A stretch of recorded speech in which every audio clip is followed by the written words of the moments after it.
എല്ലാവർക്കും നമസ്കാരം. ഞാനിന്നിവിടെ ഉണ്ടാക്കാൻ പോണത് കർക്കടകം സ്പെഷ്യൽ തേങ്ങാച്ചോറും ജീരകക്കോഴിയാണ്. ഇതിന് മരുന്ന് കോഴി എന്നും പറയും. കർക്കടക മാസത്തിൽ 12 ദിവസം ഞങ്ങൾ നോണൊന്നും കഴിക്കാറില്ല. എന്നാൽ അത് കഴിഞ്ഞാൽ ഇങ്ങനെയൊരു മരുന്ന് കോഴി ഉണ്ടാക്കുന്ന പതിവും കൂടി ഉണ്ട് കേട്ടോ.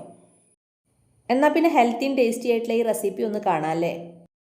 ചിക്കനിലേക്ക് കുറച്ച് പൊടികൾ ഇടാണ്ട്, അതുകൊണ്ട് തന്നെ അതൊക്കെ ആദ്യം നമുക്കൊന്ന് റെഡിയാക്കി വെക്കാം.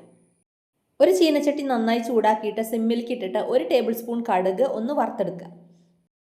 ഈ കടുക് ഒന്നിങ്ങനെ പൊട്ടി തുടങ്ങുമ്പോൾ തന്നെ ഗ്യാസ് ഓഫ് ചെയ്യണം. ഇതുപോലെ തന്നെ 1.5 ടേബിൾ സ്പൂൺ ജീരകം കൂടി വറുത്ത് വയ്ക്കുക. കൂടെ ഒരാളും കൂടി ഉണ്ട്, ഉലുവ. അതും നമുക്കിതുപോലെ വറുത്ത് വയ്ക്കാം. ഇനി ഇവരൊക്കെ തണുത്ത് കഴിഞ്ഞാൽ ഇവരെയൊക്കെ ഒന്ന് പൊടിച്ചും കൂടി അങ്ങോട്ട് വെക്കുക. അടുത്തതായി 2 ടേബിൾ സ്പൂൺ കുരുമുളകും കൂടി ഇതുപോലെ വറുത്ത് പൊടിച്ച് വെക്കുക. ഇത് 1.25 കിലോ ചിക്കൻ ഉണ്ട്. അതിന് ചെറിയ കഷ്ണങ്ങളായിട്ട് മുറിക്കണം. എന്നിട്ട് നമ്മൾ പൊടിച്ച് വെച്ച കുരുമുളക് പൊടി, 4 ടേബിൾ സ്പൂൺ മല്ലിപ്പൊടി, ആവശ്യത്തിന് ഉപ്പ്, ഇതെല്ലാം കൂടി കൂട്ടി നന്നായിട്ട് മിക്സ് ചെയ്തിട്ട് ഒരു 10 മിനിറ്റ് ഒന്ന് റെസ്റ്റ് ചെയ്യാൻ വെക്കുക. ഇതൊരു സവാളയും ഒരു കഷ്ണം ഇഞ്ചിയും കുറച്ച് വെളുത്തുള്ളിയാണ്. ഇതൊന്നും അങ്ങോട്ട് ചതച്ച് വെക്കണം. ഒരു ചീനച്ചട്ടിയിൽ വെളിച്ചെണ്ണ ചൂടാക്കി നമ്മൾ ചതച്ച് വെച്ച സവാളയും ഇഞ്ചിയും വെളുത്തുള്ളിയും കൂടി ഇതിലേക്ക് അങ്ങോട്ട് ഇട്ട് കൊടുക്കുക. ഇതൊന്നും അങ്ങോട്ട് മൂത്ത് കഴിഞ്ഞാൽ നമ്മൾ മസാലയൊക്കെ പുരട്ടി വെച്ച ചിക്കൻ ഉണ്ടല്ലോ, അത് ഇതിലേക്ക് അങ്ങോട്ട് കൊട്ടിക്കൊടുക്കാം. ഇനി ഇതെല്ലാം കൂടി ഒന്നങ്ങോട്ട് മിക്സ് ചെയ്തിട്ട് 1 ടീസ്പൂൺ മഞ്ഞൾപ്പൊടിയും കൂടി ഇട്ടിട്ട് വെള്ളം ഒഴിച്ചിട്ട് അടച്ച് വെച്ച് വേവിച്ചെടുക്കുക. ചിക്കൻ അങ്ങനെ കടന്ന് വേവണ സമയം കൂടെ തന്നെ തേങ്ങാച്ചോറിൻ്റെ പണിയും കൂടി നോക്കാം. അതിന് വേണ്ടിയിട്ട് 1.5 കപ്പ് പച്ചരി, 1 കപ്പ് തേങ്ങ, 1 ടേബിൾ സ്പൂൺ ഉലുവ, പിന്നെ നല്ലോണം തന്നെ കുറച്ച് ചെറിയ ഉള്ളിയും 2 സവാളയും കൂടി എടുത്തോളൂ. കുക്കറിലേക്ക് 1/2 ടീസ്പൂൺ നെയ്യിട്ടിട്ട് എടുത്തു വെച്ച ഉള്ളികളിനൊക്കെ ഒന്ന് മുറിച്ചിട്ട് ഇട്ട് കൊടുക്കുക.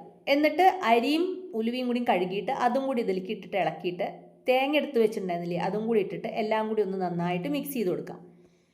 1.5 കപ്പ് അരിയാണല്ലോ എടുത്തത്, അപ്പോൾ 3 കപ്പ് വെള്ളം ഒഴിക്കുക. എന്നിട്ട് ഇതൊക്കെ ഒന്ന് നന്നായി മിക്സ് ചെയ്തിട്ട് ആവശ്യത്തിന് ഉപ്പ് ഇട്ടിട്ട് കുക്കർ അടച്ചിട്ട് ഒരു സ്റ്റീം വന്നാൽ ഗ്യാസ് ഓഫ് ചെയ്തിടാം.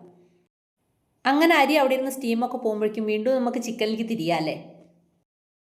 ചിക്കൻ നന്നായിട്ട് വെന്ത് വന്ന ഉലുവ, കടുക്, ജീരകം പൊടിച്ച് വെച്ചിട്ടുണ്ടായിരുന്നില്ലേ, ആ പൊടികൾ ഇട്ടിട്ട് ഇതൊക്കെ ഇളക്കി നന്നായിട്ടൊന്ന് മിക്സ് ചെയ്ത് കൊടുക്കാം. ഈ പൊടികളിനൊക്കെ ഒരുമിച്ച് പൊടിച്ചിട്ടാലും മതിയെ, ഞാനിങ്ങനെ വേറെ വേറെ പൊടിച്ച് വെച്ചു എന്ന് മാത്രം. പൊടികളൊക്കെ അതിക്ക് മിക്സ് ആയി കഴിഞ്ഞാൽ ഇതുപോലെ വെള്ളത്തിന് നന്നായിട്ട് വറ്റിച്ചെടുക്കുക. ഇനി അവസാനമായിട്ടൊരു വറവും കൂടി ഉണ്ട്. അതിനുവേണ്ടി കുറച്ച് നല്ലോണം തന്നെ ചെറിയ ഉള്ളിയും വെളുത്തുള്ളിയും കൂടി ചെറുതായി അരിഞ്ഞു വെക്കുക. കുറച്ചുകൂടി വെളിച്ചെണ്ണ ചൂടാക്കിയിട്ട് ചെറിയ ഉള്ളിയും വെളുത്തുള്ളിയും കൂടി ഒന്ന് മൂപ്പിച്ചെടുക്കുക. നല്ലോണം മൂത്ത് നിറമൊക്കെ മാറുമ്പോൾ നമ്മൾ വേവിച്ച് വെച്ച ചിക്കൻ അതിലേക്ക് അങ്ങോട്ട് ഇട്ട് കൊടുക്കാം. എല്ലാം കൂടി നല്ലോണം അങ്ങോട്ട് മിക്സ് ചെയ്തോളൂ. അങ്ങനെ നമ്മളുടെ ജീരക കോഴി ഇവിടെ റെഡിയായി.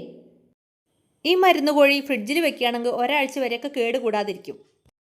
എന്നും കുറേശ്ശെ എടുത്ത് ചൂടാക്കി ചോറിൻ്റെ കൂടെ കഴിക്കുകയാണെങ്കിൽ നല്ലതുമാണ്. ഓരോ ദിവസത്തിന് ടേസ്റ്റ് കൂടുകയും ചെയ്യും.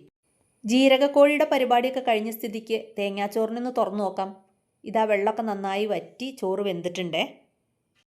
അങ്ങനെ നല്ല ഹെൽത്തി നല്ല ടേസ്റ്റി ആയിട്ടുള്ള തേങ്ങാച്ചോറും ജീരകക്കോഴി ഇവിടെ റെഡിയായി. നമ്മൾക്കൊക്കെ അറിയാലേ, ഉലുവയും കടുകും ജീരകമൊക്കെ നമ്മുടെ ആരോഗ്യത്തിന് വളരെ നല്ലതാണെന്നുള്ളത്. അപ്പോൾ അതുകൊണ്ട് തന്നെ ഈ കർക്കിടക തണുപ്പിലും മഴയിലും ഇങ്ങനെയൊരു ജീരകക്കോഴിയും തേങ്ങാച്ചോറും വെച്ച് കഴിച്ചാൽ അത് ശരീരത്തിന് വളരെ നല്ലതാണ്.